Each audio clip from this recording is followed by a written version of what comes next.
ఈ వారం వృషభ రాశి వారికి ఎలా ఉందంటారు? వృషభ రాశి వారికి 7 గ్రహాలు దివ్యంగా ఉన్నాయండి.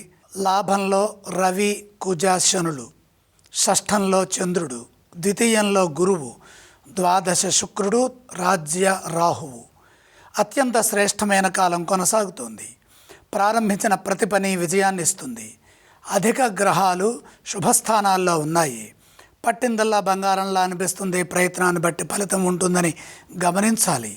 ఉద్యోగంలో అత్యంత శ్రేయోదాయకమైన కాలం నడుస్తుంది. వృత్తిలో రాణిస్తారు. నైపుణ్యంతో పనిచేసి పెద్దల నుండి ప్రశంసలు అందుకుంటారు. సమాజానికి ఉపయోగపడే పనులు చేయడం ద్వారా కీర్తి లభిస్తుంది. భవిష్యత్ ఆశాజనకంగా ఉంటుంది.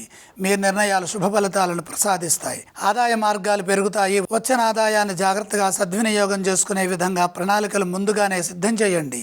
ఎందుకంటే మొహమాటం వల్ల ఖర్చులు పెరిగే అవకాశం ఉంది. స్థిరాస్తులు వృద్ధి చేసుకోవడానికి ఇది సరైన సమయం. పెట్టుబడుల విషయంలో లోతుగా ఆలోచిస్తూ అడుగులు వేయాలి. వ్యాపార పరంగా ఏకాగ్రతను పెంచండి. అభివృద్ధి లభిస్తుంది. ఏకాదశి కుజుడు భూలాభాన్ని ఇస్తారు. మన ముందున్న ప్రతి అవకాశాన్ని సద్వినియోగం చేసుకోవడం ద్వారా శక్తి లభిస్తుంది. ఈ వారం వృషభ రాశి వారు ఏ స్తోత్రం పఠిస్తే బాగుంటుంది? వృషభ రాశి వారు లక్ష్మీ ధ్యానం చేయాలి. ఈ రాశి వారు ఈ వారం ఏ ఆలయాన్ని సందర్శిస్తే బాగుంటుందంటారు? లక్ష్మీ దర్శనం మేలు చేస్తుంది. ఈ రాశి వారు ఈ వారం ఏ దానం చేయాలి? అత్యధిక గ్రహాలు శుభస్థానాల్లో ఉన్నందువల్ల దానాలు అవసరం లేదు.